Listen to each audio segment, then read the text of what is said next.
Good evening, afternoon, morning, night, whenever you find a way to watch or listen to this podcast. It's me, Omar, again. And in the midst of this playoff day, divisional playoffs, the final leg. That's why I'm wearing the Jimmy G jersey, repping the Niners. But I'm here to talk about Conference USA football, oddly enough, and more specifically, Jacksonville State football. And we're going to talk about some CUSE action with my friend and guest of the show from before, Brandon Owens of the Cocky Nation podcast. And are you going to do the Wax Sun weekly podcast this Yeah, year? Or like, I'm okay, I'm still okay, gonna look do at this. that. We're waiting for the conference name of this conglomeration to come out because we are gonna have to change our name. It's fair. And if I'm not mistaken, I don't know if like you guys started a new Twitter account because you guys used to be like around the A Sun and like Yeah, now it's Wax Sun. So are you guys like gonna start a new account or pay for like the account change, like the handle w- change or? there's a few things we're discussing right now. As far as like changing certain things going into next year. So we're still in the discussion phase of like next year. It sounds good. I mean, I'll be looking forward to it. I mean, it's a fascinating story, with all those schools at once jumping to the FBS level. It's very ambitious, never been done before, obviously. So we'll see how it plays out, and we'll see if it lays on the foundation for future changes in conference alignment. But the center of our discussion today, as you would guess, is Jacksonville State, a team that has jumped the right way, per se, into a conference in the Conference USA this next year, which is shaping up to be an intriguing conference. I know yesterday I was at the New Mexico State Bowl celebration, and a lot of the players were excited for the move to Conference USA because it's a league that they think that they have a good chance of like being in the top echelon year after year. And I do agree that Jerry Kill has a program in the right direction. But talking about Jacksonville State. And what spurred this discussion is release of the schedule, the composite schedule, and there is a lot of midweek games, as you might have Mhm. known, as they made public with the TV contract. So first, I just want to ask Brandon, as a Jacksonville State fan, do you think this is a net positive for the program? Um, I think from a student perspective, yes, because students in Jacksonville, like, there's nothing to do in Jacksonville. I'm just going to tell everybody out there ain't nothing to do in Jacksonville. So a lot of them, if there's not like a major game happening, they go home for the weekend because a lot of our students stay anywhere, I think at most on average 4 hours away from school. So it's within drivable distance after you're done with classes on Friday to just go home for the weekend. I think the fact that these are going to be happening in the middle of the week, students still have classes. It gives them something to do during the night, or at night during the week. So the student perspective is going to be a positive. Alumni, I think it's going to vary because like a guy like me, I every home game on a Saturday when we were in the FCS, I was there. I was there every Saturday. Even after I graduated, even though it hasn't been very many seasons, but I tried to make every Saturday home game. I'm put in a little difficult spot trying to about to start my teaching career and having to decide what games I can go to, what games I can't go to during the week. But with some of the, like, take MTSU, for example, that game's on a Wednesday night. Um, as a band guy, I will not have rehearsals on Wednesdays. So I can literally just wait for the parking lot to clear out and then head to Murfreesboro on Wednesday night. So that's it. It varies. That's my best way of putting it. It just varies from an alumni perspective. Yeah, and in speaking with Ben Searles of Sports of SHSU, he had the same sentiment where a lot of SHSU students do go home on the weekends, and so this will keep them there. In terms of exposure, do you think the exposure is something that I guess sacrificing, I guess the alumni and everything, the alumni attendance, excuse me, do you think that's a worthy sacrifice for this TV exposure on weeknights? Um, I don't think so because I don't, Sam Houston is going to be a little different. We have history together. Like I know how their attendance is. Don't know what it's going to be like moving forward, but I can definitely tell you, even on our worst attendance of the year, we're still above 10K at JSU. So I don't think as far as your average group of five school will, I don't think we will suffer very much. If anything, I think our attendance numbers are going to be up overall, but definitely like during the midweek games, I think a lot of your attendance is going to be students and like people within an hour, maybe 2 hours that can make the trip to Jacksonville for that game. So we'll see what happens, but I think JSU is going to be in a much better spot than most other FCS teams that would make the jump. I'd have to agree. I mean, I am aware of the attendance struggles of Sam Houston and their need to play their game with Air Force at NRG in Houston, to kind of fit the cap. As far as I know, Jacksonville State probably has no plans, like, I mean, to do such a thing, like, moving into the Crampton Bowl to like meet the attendance Mm-mm. quota. So, I mean, it's great that the problem's not there. Moving on to the schedule itself, Brandon, what are your thoughts on like the weeknight slate? Are any of these games particularly like made for TV? Um, I think the only one that I can say is like the Liberty one, because Liberty is looking like a favorite in Conference USA. Ben Sorrell said the Sam Houston State J-Ville State game is the one to watch. So I want to know your thoughts. Well, as far as Sam Houston, I will have to see how both teams are. I think, like I said before, I think JSU is going to be in a much better spot competitively to like be in the top part of Conference USA. Sam Houston, we still don't know. We just don't know. As far as what I'm most excited about, now I am excited to make the trip to MTSU. That is definitely one away game that I'm going to go to, no matter where I'm teaching.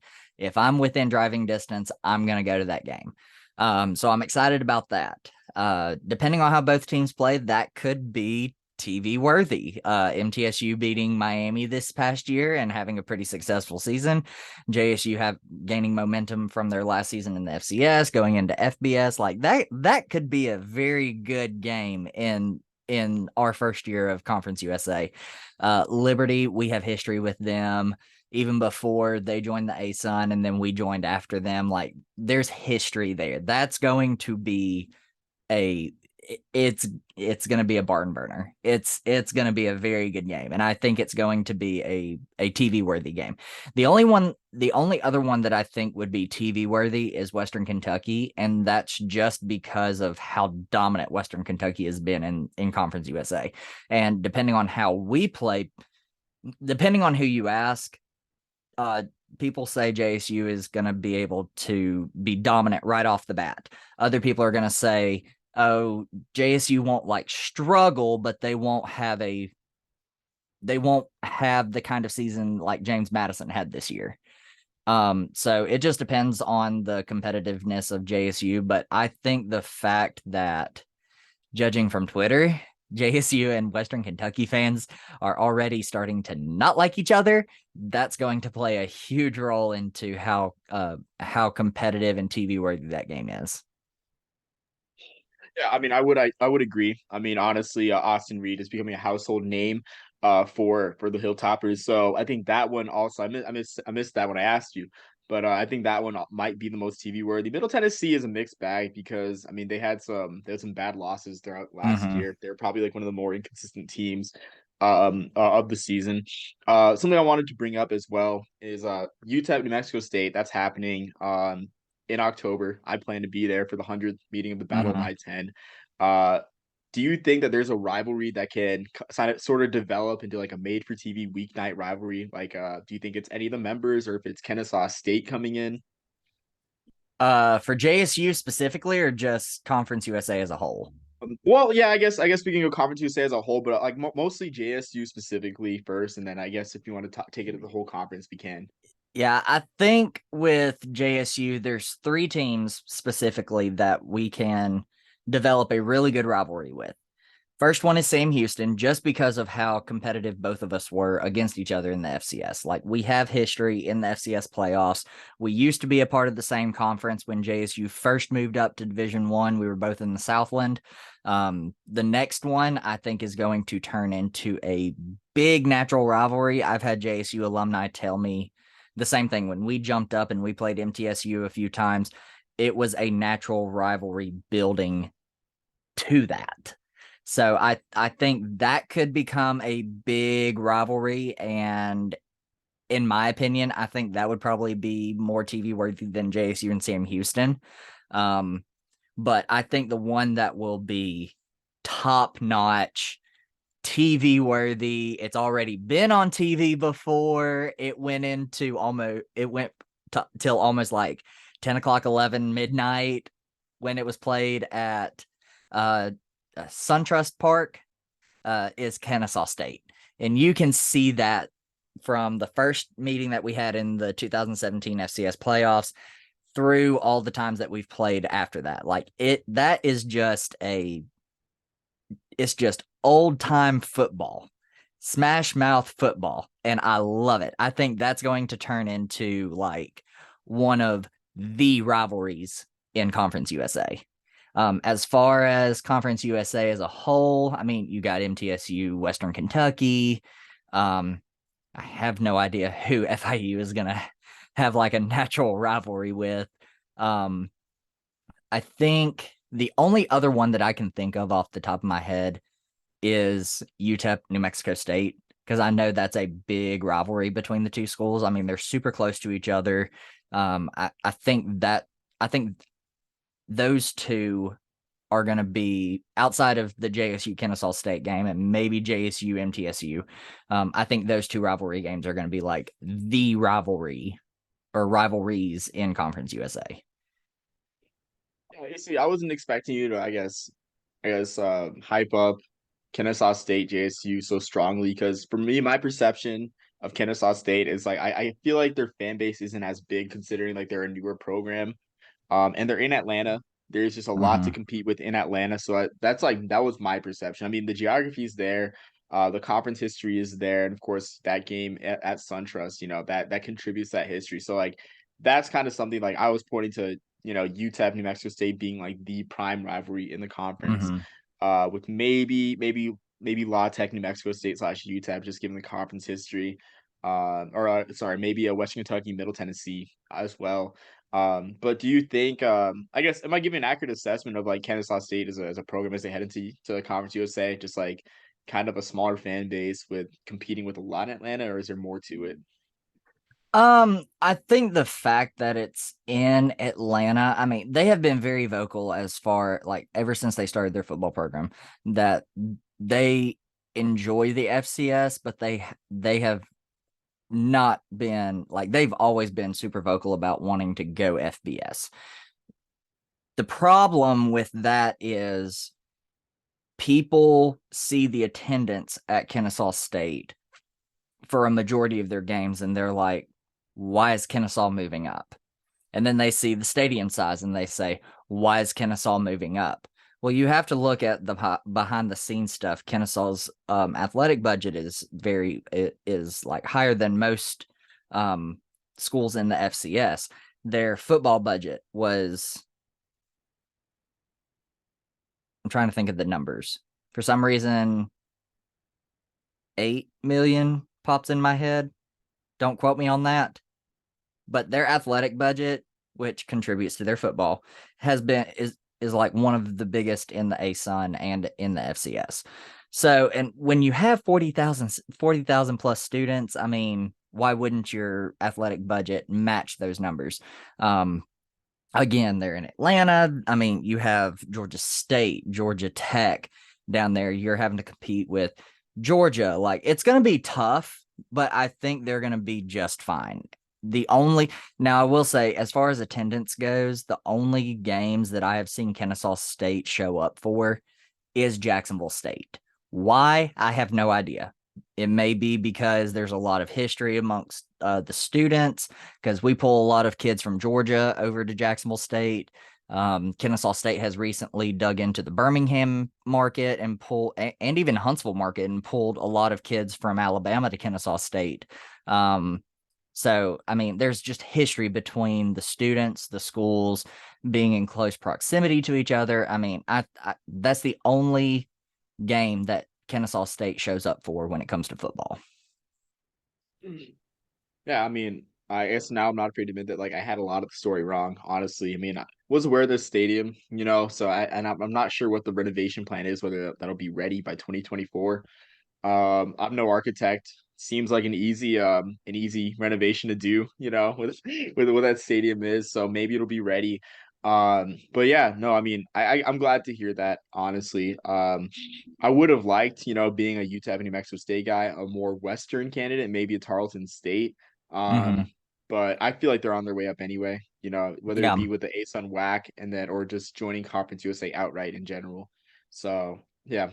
Yeah, I think you're gonna see like the next two teams. I think you're gonna see possibly two Western teams join, um, just to kind of even out the divisions.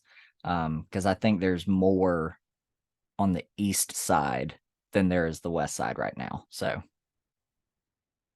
Yeah, I mean, hopefully, going on to non-conference as we ran out this discussion for Jacksonville State's first FBS non-conference schedule. One game in particular, Coastal Carolina at the Teal Turf.